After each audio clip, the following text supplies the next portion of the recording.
noches. Discúlpenme un segundito.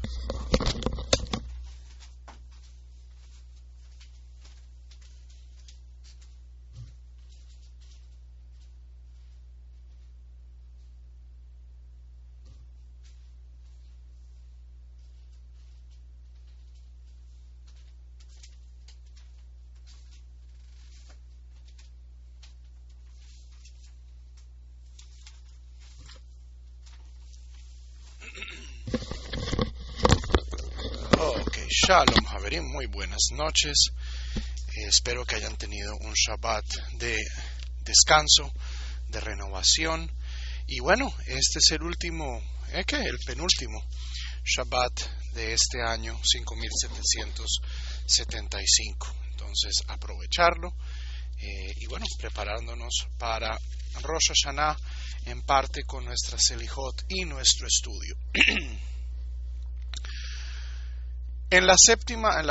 Depende cómo contemos. En la séptima Mishnah que estudiamos el jueves pasado, se dice que lo importante, o sea, lo que determina si una persona cumplió o no su obligación de escuchar el shofar, no es el acto físico de escuchar el shofar, sino la kavaná, la intención.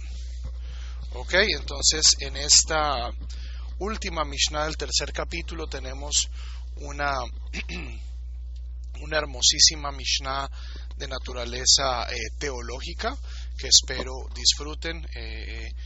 Cada vez que el estudio me gusta más esta Mishnah. Dice: V'haya ka'asher yarim Moshe yado vegabar Israel Shmot Yud Zayin Yud Alef. Y sucedía que cuando Moshe elevaba sus manos, Israel ganaba. Esto es en la batalla en contra de Amalek. Justo cuando salimos de Egipto, Amalek nos ataca y Shmot narra que cuando Moisés levantaba las manos, el ejército israelita ganaba, y cuando Moisés bajaba las manos, el ejército israelita perdía. ¿Ok? Y la mayoría de nosotros, la mayoría del mundo, piensa que en efecto la religión funciona de esta manera. Es un precedente bastante incómodo para la religión. Entonces, cuando el hombre santo, cuando el rabino, cuando el santón intercede, entonces las cosas van bien, Dios muestra favor. Y aquí esta Mishnah viene a destruir esta noción. Dice: Veji yadav shel Moshe osot milhama o yadav shovrot milhama. ¿Es que acaso las manos de Moshe hacen la guerra o rompen la guerra? Es decir, ¿qué tienen que ver las manos de Moshe con que el ejército gane o pierda? Aquí no estamos hablando de magia. Para que luego no digan que todas estas cuestiones racionalistas, antimágicas que yo enseño en la Torah, me las estoy inventando. Esto es una Mishnah explícita. Ela kol zeman shehayu Israel mistaklin klafei ma'alan umechavenim et libam lavihem shebashamayim hayu mitgabrim. Cada vez que los israelitas miraban hacia arriba y dirigían su corazón a su Padre en los cielos, a su hayu mitgabrim, entonces ganaban. Vem lav. Y si no lo hacían, hayunuflim, caían. Esta no es la magia de Moshe, la intersección de Moshe, todo depende de la kavaná individual de cada uno. Vejayotze badavar ata omer, igualmente con la cobra de cobre, la serpiente, cuando en el libro de Números, el pueblo de Israel estaba siendo atacado por serpientes, y Vayomer Hashem el Moshe asele hasaraf. Dice Hashem a Moisés: pon un saraf, una serpiente de cobre, una serpiente voladora. En efecto, eso es lo que es un saraf. Un saraf, si ustedes van y miran los muros de Babilonia, que de donde creen que que nosotros sacamos buena parte de la iconografía bíblica, partes de Egipto, partes de Babilonia. Y los serafim no son ángeles bonitos, son serpientes voladoras, es decir, son Quetzalcoatl.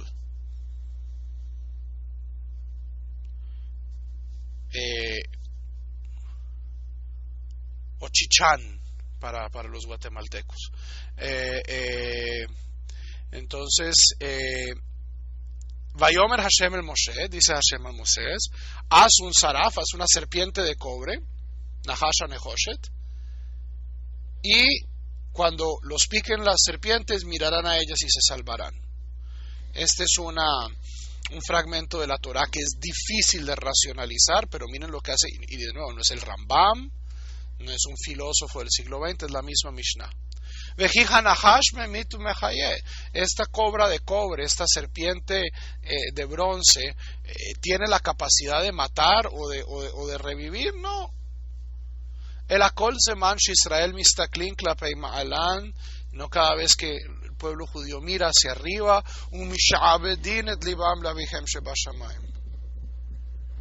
y someten su corazón a su Padre Celestial, hayu mitrafim, en ese caso se curaban, ve'im lav hayu nimukim, y si no, perecían.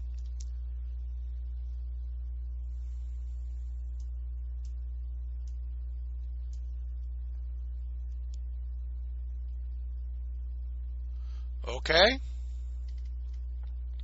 Entonces tenemos aquí, ¿y por qué aparece esta Mishnah en este punto? ¿Por qué aparece esta Mishnah en este punto? Para demostrarnos el poder de la Kavaná. La Torah no es solamente algo que es algo que yo hago con mi cuerpo. Esa es una visión limitada, limitante de la Torah. Es algo que yo hago con mi conciencia.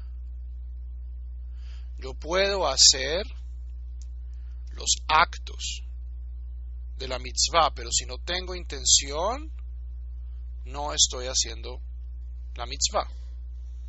Y en el caso del shofar es explícito. Si yo no tengo kavaná cuando escucho el shofar, si la persona que sopla el shofar no tiene kavaná, entonces nadie, ni la persona que escuchó ni la persona que sopló tiene kavaná.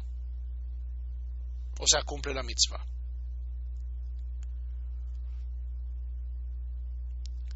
En la parashá que leímos esta mañana, Parashat Kitavo, en la segunda aliyá, no sé si todos ustedes sepan, pero yo pongo videos de parashá todas las semanas. Este año estoy estudiando la segunda aliyá. El año pasado hice las primeras aliyot de cada parashá. Este año estoy haciendo la segunda aliyá de cada parashá. Ya a partir de Simchat Torah haré la tercera aliyá, y así en 5 años terminaré de comentar sobre toda la Torah, o al menos de comentar sobre todas las aliyot de la Torah. Y hay en la segunda aliyá de Kitavo hay una cosa bellísima que dice en el Vidui Maaserot, en la ofrenda de los diezmos que se hacían en Eretz Israel en la época del templo. La persona decía, he hecho la mitzvah velo shahachti, y no la he olvidado. Por supuesto, eso es redundante, y los rabinos, donde quiera que ven redundancia, entran a comentar. Y el comentario es un comentario, creo, de uno de los rebes hasídicos, se me escapa el nombre en este momento. Dice que, creo que es del Kotzker Rebbe, si mal no estoy, creo, o de José Milublin, que dice que ese lo shahachti, no lo he olvidado, es que hice la mitzvah no solo con mi cuerpo, sino que hice la mitzvah también con mi conciencia. Cuando yo me pongo tefilín, pensemos en lo que estoy haciendo. Y esto, Javerim, especialmente para aquellos de ustedes que son nuevos al judaísmo, esto no se los tengo que decir, porque la novedad es fantástica. La primera vez que yo me pongo tefilín, wow, qué emoción. La primera vez que yo puedo leer rezar con un minyan. ¡Wow! ¿Cierto? La primera vez que yo subo a la Torá, la primera vez que me siento en una sukkah. Fantástico. Todas son experiencias que hablan directamente al corazón y que espero ninguno de nosotros vaya a olvidar. Yo todavía me acuerdo la primera vez que estuve en una sukkah, la primera vez que agité el lulav, la primera vez que me puse tefilín, la primera vez que usé un talit. Todo esto es el problema, Javerim, es cuando nosotros nos volvemos verdaderamente buenos en esto del judaísmo, donde yo cuadro mi vida para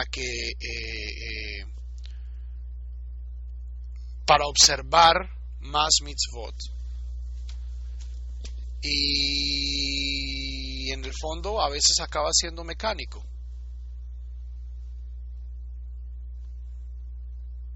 El problema de ser veterano en esto es el mecanicismo. Cuando yo me sé el sidur de memoria, ¿cierto? Cuando la primera vez que yo rezo con un sidur, estoy muerto del susto, lleno de iraba, fajad, de un sentimiento. Pero ya después de llevar 15 años rezando las mismas palabras 3 veces al día, 365 días al año, a veces es difícil encontrar esta chispa de Kavaná. Y lo que nos viene a enseñar esta Mishnah es el aspecto transformador de las mitzvot. En cierto modo es lo que Dios quiere de nosotros. O sea, a Dios, ¿qué beneficio le puede hacer que nosotros nos pongamos tefilín, que nosotros agitemos el lulav? Beneficio físico en el mundo no hay. Pero cuando las mitzvot cambian nuestra conciencia, que de acuerdo a la mayoría de los rabinos es específicamente lo que es Selem Elohim, lo que es la imagen de Dios en el mundo, es la conciencia humana, ya sea el alma humana o como quieran describirla. Entonces ahí hay un cambio ya importante. Y dado que estamos hablando de una cuestión de Kavaná, Jeresh Shote Vekatan, una persona sordomuda, una persona mentalmente impedida y un menor de edad, Ein Motziin et Harabim Yedei Chovatan. ¿Ok? En el mundo antiguo, y esto ha sido cambiado por el lenguaje para sordos, los sordomudos no tenían educación, se asumía que no tenían da'at, que no tenían intelecto. No que fueran brutos, sino que es imposible saber si como la comunicación no era posible. ¿Ok? Como la comunicación no era posible, entonces era muy difícil saber si tenían la kavaná adecuada. Lo mismo con una persona mentalmente inestable, un shoté, y un katán, pues un katán es un menor de edad, difícilmente van a poder tener kavaná o una kavaná adecuada. En motzin et harabim yedei chovatan, no pueden cumplir la obligación de otros, es decir, no pueden tocar el shofar. Zehaklal, esta es la regla general. Kol she'eino hayab bedavar, todo aquel que no está obligado,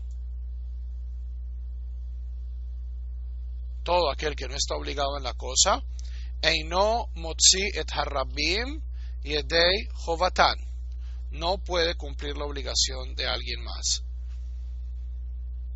Okay, y esto para mí es algo doloroso. Esta parte de esta Mishnah es algo doloroso porque es algo que va en contra de mi propia ideología, en el sentido de las mujeres. El shofar es una mitzvah aseh shehazman grama, es decir, es una mitzvah positiva con un tiempo fijo. Hay una regla general que dice que las mujeres están exentas de la inmensa mayoría de las mitzvot aseh shehazman graman. No todas, no de todas. Por ejemplo, las mujeres están obligadas a la tefilá, están obligadas a a otra serie de mitzvot asher mangraman, pero el caso de shofar es uno de los casos paradigmáticos. De acuerdo a este principio, una mujer no podría tocar el shofar para un hombre. ¿Ok? Entonces, en una comunidad comprometida con la igualdad de género, tenemos que encontrar avenidas para honrar esta Mishnah muy a pesar nuestro, o para encontrar avenidas alrededor de ella que permitan a las mujeres cumplir o ayudar a cumplir la mitzvah. Pero pues eso es un tema ya más